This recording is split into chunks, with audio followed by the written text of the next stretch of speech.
Guys, आज हम पढ़ेंगे चैप्टर 3, वो क्लास 9th नवोदय का। चैप्टर का नाम है chemical effects of electric current. ठीक है। केमिकल इफेक्ट्स मतलब इलेक्ट्रिक करंट के बहुत सारे इफेक्ट्स होते हैं, तो उनमें से ही एक इफेक्ट है केमिकल इफेक्ट। ठीक है। सबसे पहला टॉपिक है वो electric charge. Charge is that a body attains when it loses और गेन्स द इलेक्ट्रॉन्स। चार्ज क्या होता है? जब कोई बॉडी इलेक्ट्रॉन्स को मतलब या तो लेती है या तो छोड़ देती है, मतलब लूज करती है या फिर गेन कर लेती है इलेक्ट्रॉन्स को, वही चार्ज होता है। ठीक है। चार्ज टू टाइप्स के होते हैं, एक पॉजिटिव चार्ज और एक नेगेटिव चार्ज।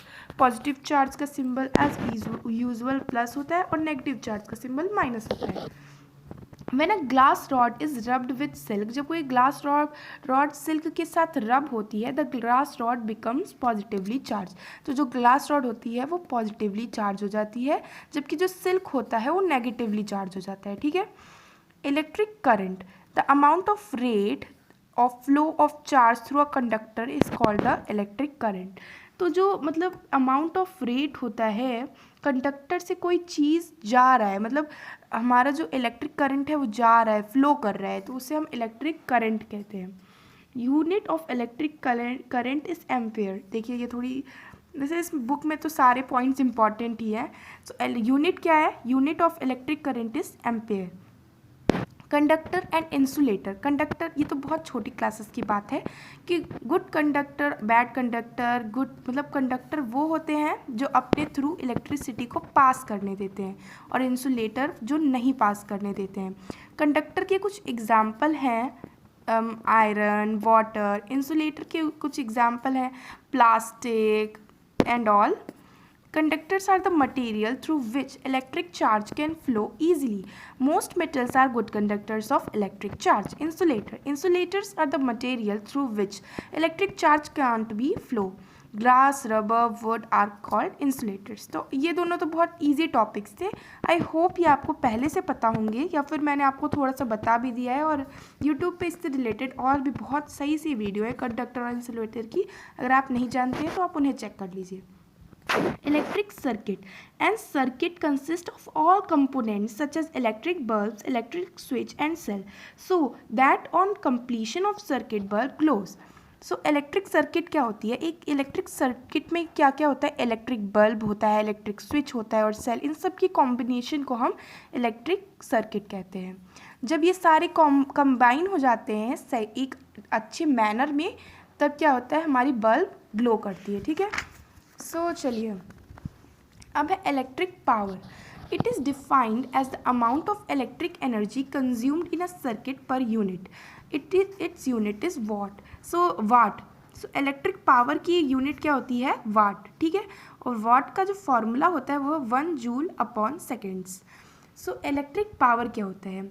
इलेक्ट्रिक पावर से हम इलेक्ट्रिक एनर्जी, एक सर्किट के द्वारा कितनी इलेक्ट्रिक एनर्जी ली गई है, उस अमाउंट को हम इलेक्ट्रिक पावर कहते हैं, और इसकी जो यूनिट है वो है वाट। ठीक है। और वाट का फॉर्मूला होता है 1 जूल अपॉन सेकेंड्स। अब है LED. The device which converts electrical energy into light energy is called LED, light emitting diode. इसका फुल फॉर्म बहुत इंपॉर्टेंट है, आप इसे और ये लाइन भी। तो जो डिवाइसेस होती हैं जो इलेक्ट्रिकल एनर्जी को लाइट एनर्जी में कन्वर्ट कर देती हैं, उन्हें हम लाइट एमिटिंग डायोड कहते हैं।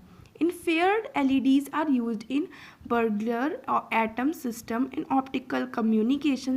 LEDs are used as indicator lamp in radio, receivers and other electronic equipments. TV and smartphone backlighting. ठीक है। तो हमारे जो टीवी और स्मार्टफोन के पीछे जो लाइट्स होती है, जो फ्लैश लाइट होती है, उसमें क्या लगी होती है? LED. Chemical effect of electric current. ठीक है। Chemical effect of electric current क्या होता है? चलिए हम लोग पढ़ते हैं। When electric current is passed through conducting liquids, then chemical change take place. This is called the chemical effect of electric current. Cell converts chemical energy into electrical energy. These are of two kinds, primary cells and secondary cells. Primary cells. In this type of cells, the chemical energy is converted into electrical energy, but the chemical reactions occurring are irreversible. Secondary cells are those cells in which it is possible to restore electrical energy from the chemicals present in the cell. ठीक है, तो चलिए अब हम इसे समझते हैं. सबसे पहले chemical effects of electric current क्या होते हैं. तो क्या होता है, जो हमारा इलेक्ट्रिक करंट है वो कंडक्टिंग लिक्विड्स के थ्रू जब पास करता है तो कुछ केमिकल रिएक्शंस टेक्स प्लेस, मतलब कुछ प्लेस लेते हैं. तो उस जो केमिकल रिएक्शंस प्लेस लेते हैं हम उसे chemical effect of electric current कहते हैं.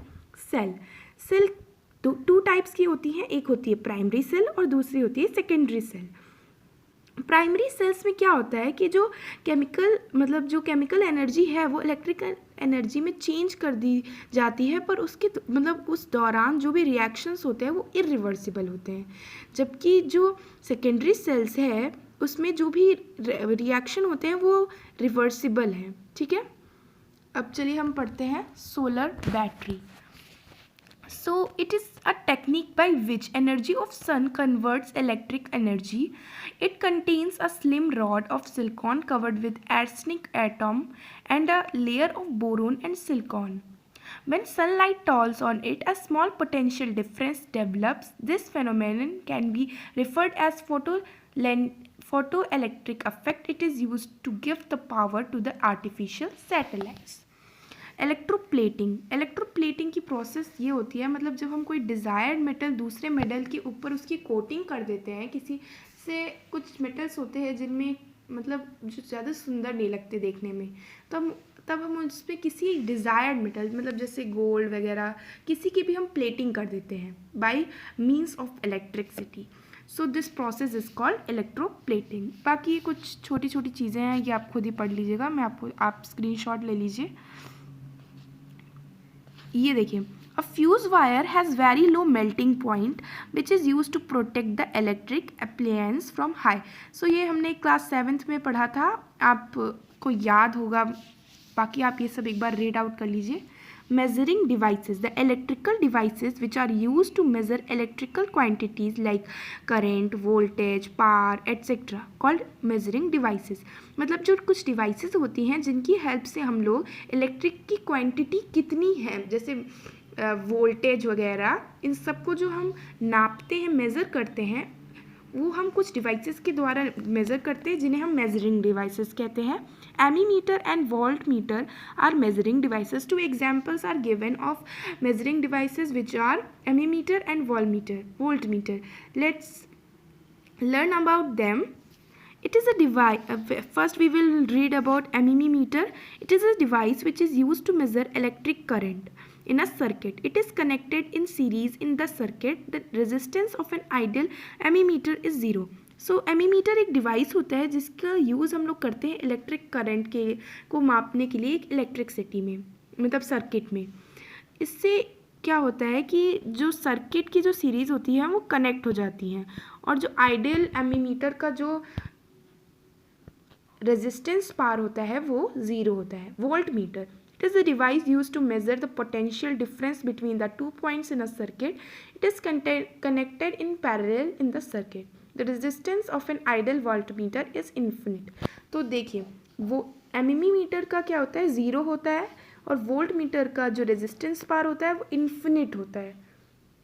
वोल्ट मीटर का यूज़ हम क्यों करते हैं, potential difference between 2 points in a circuit. Okay, so guys, अगर आपको इसका ये भी चाहिए तो मुझे जल्दी से कमेंट में बताइए, मैं पक्का लेके आऊँगी. तो पार्ट 2 का इंतज़ार करते रहिएगा गाइज. Bye guys.